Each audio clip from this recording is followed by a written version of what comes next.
Middle east में Qatar और Iran के बीच एक नया विवाद पैदा हो चुका है। ईरान ने कतर के ऊपर आरोप लगाया है कि आपने हमारे 3 फाइटर पायलट्स को बंदी बनाकर रखा हुआ है।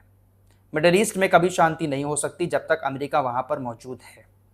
हालांकि अरबी देश अमेरिका की जगह कोई और ऑप्शन तलाश करने की कोशिश कर रहे हैं, क्योंकि ईरान ने अमेरिका को बहुत बुरी तरह से धोया है। अमेरिका इन तमाम अरबी देशों को बचा नहीं पाया। कतर खासकर इस कोशिश में लगा हुआ है कि ईरान को किसी भी तरह से शांत कर दिया जाए, इलाके में शांति हो जाए।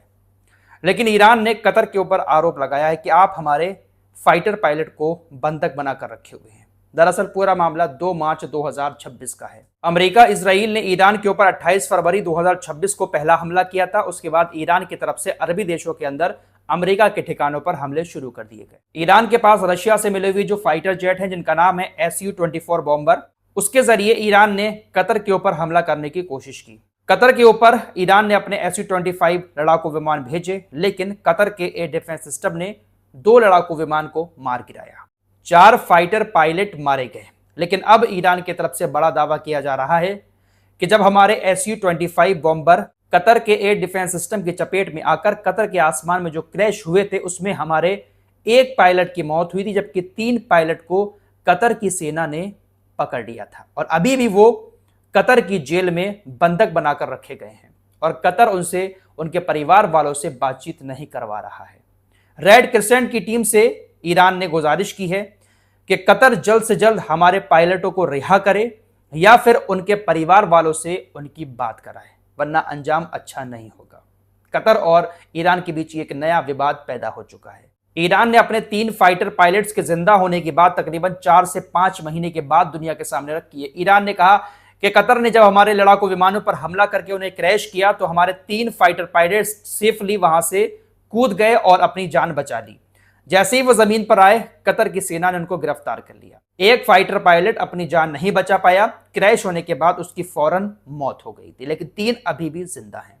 अब ईरान की तरफ से यह बड़ा दावा किया गया तो इस पर पलटवार करते हुए कतर के रक्षा मंत्रालय ने कहा कि ईरान सरासर झूठ बोल रहा है।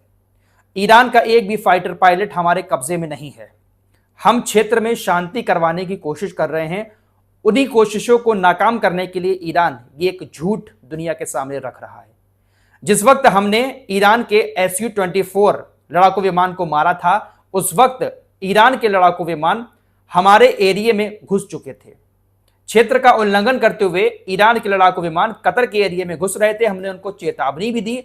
हमारी चेतावनी को ना मानते हुए लगातार वो हमारे एरिया में आ रहे थे। इसकी वजह से हमने अपने एयर डिफेंस सिस्टम से उन पर मिसाइलें दागी, जिसमें दोनों लड़ाकू विमान क्रैश हो गए। कतर के रक्षा मंत्रालय ने कहा कि जब दोनों विमान क्रैश होकर नीचे गिरे, हमारे लोग वहां पर पहुंचे तो बचाव कर्मियों ने 1 पायलट को जिंदा निकाला। जो पायलट जिंदा निकला था, हमने उसे ईरान को सौंप दिया। बाकी इसमें कोई भी पायलट मौजूद नहीं था। ईरान हमारे ऊपर यह झूठा इल्जाम लगा रहा है। हमने ईरान से यह भी कहा था कि आप अपनी बचाव टीमों को यहां पर भेजें, रेस्क्यू करें। अगर आपके पायलट कहीं गुम हुए हैं या उनकी मौत हुई है इस क्रैश में, तो अपनी बचाव टीमों को यहां पर भेजकर रेस्क्यू करें। लेकिन ईरान अब कह रहा है कि कतर ने तीनों को पकड़ लिया है। अब कौन झूठ बोल रहा है, कौन सच बोल रहा है, ये तो कतर जाने और ईरान जाने। लेकिन मिडिल ईस्ट की इस जंग में बहुत सारी ऐसी बातें हमारे सामने आती हैं जिसका सच से दूर दूर तक नाता होता ही नहीं है। अब कतर और ईरान के बीच ये जो मामला बिगड़ रहा है, ये किसकी वजह से बिगड़ रहा है? अमेरिका की वजह से। दरअसल 2 मार्च 2026 को ईरान के Su-24 बॉम्बर सैंडकॉम के हेडक्वार्टर पर कतर के अंदर हमला करने जा रहे थे। उसी दौरान कतर के डिफेंस सिस्टम ने 2 विमानों को मार गिराया। फिलहाल ईरान के विदेश मंत्री अब्बास अराक्ची ने स्ट्रेट ऑफ हॉर्मुज को लेकर कहा है कि स्ट्रेट ऑफ हॉर्मुज तब तक नहीं खुलेगा जब तक जून में हुए समझौते पर अमेरिका और इजराइल पूरी तरह से सहमति जाहिर नहीं कर देते हैं, उसको लागू नहीं कर देते हैं। दरअसल आपको मालूम ही है कि जून में जो समझौता हुआ था, उसके मुताबिक लेबनान के बॉर्डर पर परमानेंट वाला सीज फायर होना था। परमानेंट वाले सीज फायर के ऐलान के बावजूद भी इजराइल अभी भी लगातार लेबनान के ऊपर हमले कर रहा है। आज की ताजा खबर यह है कि इजराइल ने दक्षिणी लेबनान पर जो हमले किए, उसमें तकरीबन 11 लोगों की मौत हो गई और बहुत सारे घायल हो गए। अब्बास अराक्ची ने कहा है कि जून वाला समझौता अगर लागू नहीं होता है तो स्ट्रेट ऑफ हॉर्मुज नहीं खुलेगा।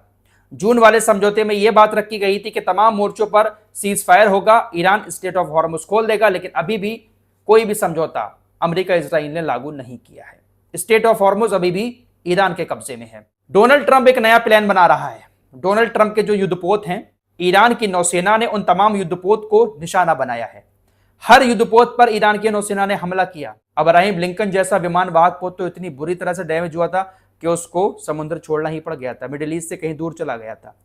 अब डोनाल्ड ट्रंप कह रहा है अपनी नौसेना से कि देखिए ऐसे जहाज बनाओ, ऐसे युद्धपोत बनाओ जिस तरह के युद्धपोत का इस्तेमाल वर्ल्ड वॉर 2 में हुआ था।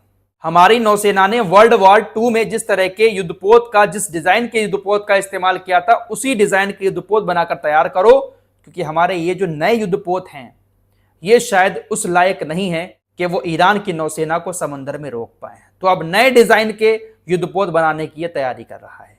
कुछ भी कर ले, लेकिन मिडिल ईस्ट में ईरान को अब हरा पाना शायद बहुत मुश्किल है, क्योंकि फरवरी से पहले ऐसा लगता था कि शायद ईरान को ये लोग बहुत बुरी तरह से तबाह कर देंगे, लेकिन 4-5 महीने में ईरान ने जो कुछ किया है, अब पूरी दुनिया को इस बात पर यकीन हो चुका है कि अमेरिका और इजराइल ईरान का कुछ नहीं बिगाड़ सकते। फिलहाल ईरान अब पूरी तरह से जाग चुका है। ईरान की सुरक्षा एजेंसियां लगातार अलर्ट मोड पर हैं। पूरे ईरान के अंदर लगातार सर्च ऑपरेशन चलाए जा रहे हैं।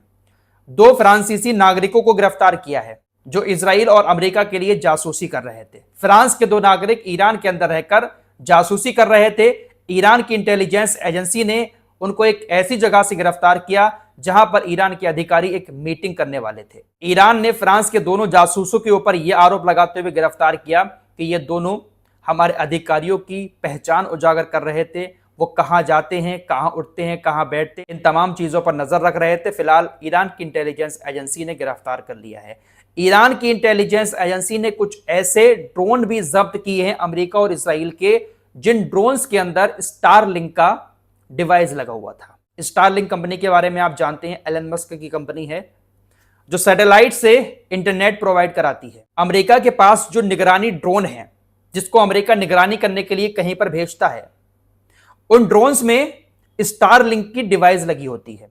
इसीलिए अमेरिका के पास तुरंत वहां से इंटरनेट के जरिए वो ड्रोन डाटा ट्रांसफर कर देता है। मीडिया रिपोर्ट्स के मुताबिक ईरान के साथ जंग में अमेरिका ने तकरीबन 45 MQ-9 रीपर ड्रोन खो दिए हैं। MQ-9 रीपर ड्रोन की खासियत आप लोगों को पहले कई बार बता चुका हूं। दुनिया का सबसे महंगा और सबसे खतरनाक ड्रोन इसको माना जाता है। और भी कुछ निगरानी ड्रोन अमेरिका के पास थे, उन तमाम ड्रोन्स को ईरान ने मार गिराया। बहुत सारे ड्रोन ऐसे रहे जिनको ईरान की सेना ने अपने कब्जे में कर लिया। कब्जे में लेने के बाद ईरान के इंजीनियर उसको रिवर्स इंजीनियरिंग के जरिए अमेरिका के जैसा ही मॉडल तैयार कर रहे हैं। उधर ईरानी सेना के प्रमुख अमीर हातमी ने एक ऐलान किया है कि ईरान का कोई भी सैनिक अमेरिकी सैनिक को मार गिराता है या फिर उसको पकड़ लेता है तो उसको $30,000 का इनाम दिया जाएगा। इस तरह की कट्टर दुश्मनी ईरान और अमेरिका के बीच मिडिल ईस्ट में हो चुकी है। फिलहाल दूसरी तरफ हुतीस के हमले भी लगातार जारी हैं। यमन की सरकार के ऊपर हुतीस की अंसारुल्लाह सरकार लगातार हमले कर रही है। यमन के हुती विद्रोहियों ने लाल सागर के तट पर मौजूद मोचा बंदरगाह पर तकरीबन 6 बैलिस्टिक मिसाइलें दागी। इस हमले में तकरीबन 7 लोगों की जान गई, कई सारे जहाज डूब गए और मछली पकड़ने वाली बहुत सारी नाव में हमले के बाद आग लग गई, क्योंकि डायरेक्ट मिसाइलें बंदरगाह पर जाकर गिरी। यह बंदरगाह यमनी सरकार के अंडर में आती है, जिसका सपोर्ट सऊदी अरब करता है। तो इस तरह से हुतीज लगातार यमनी सरकार के ठिकानों पर हमले कर रहे हैं और अगर ऐसे ही हुतीज के हमले जारी रहते हैं तो हो सकता है कि पूरे यमन पर हुतीज का कब्जा हो जाए, क्योंकि सऊदी अरब अभी तक यमनी सरकार को बचाने जंग के मैदान में नहीं आया है। मक्का समझौते के तहत अभी भी पाकिस्तान और तुर्की ने सऊदी अरब का साथ नहीं दिया है। फिलहाल ये सब कुछ अभी भी मिडिल ईस्ट के अंदर चल रहा है। इस रिपोर्ट में इतना ही। कुछ और खबरों के साथ फिर हाजिर होंगे। चैनल को सब्सक्राइब कर लें। अल्लाह हाफिज़।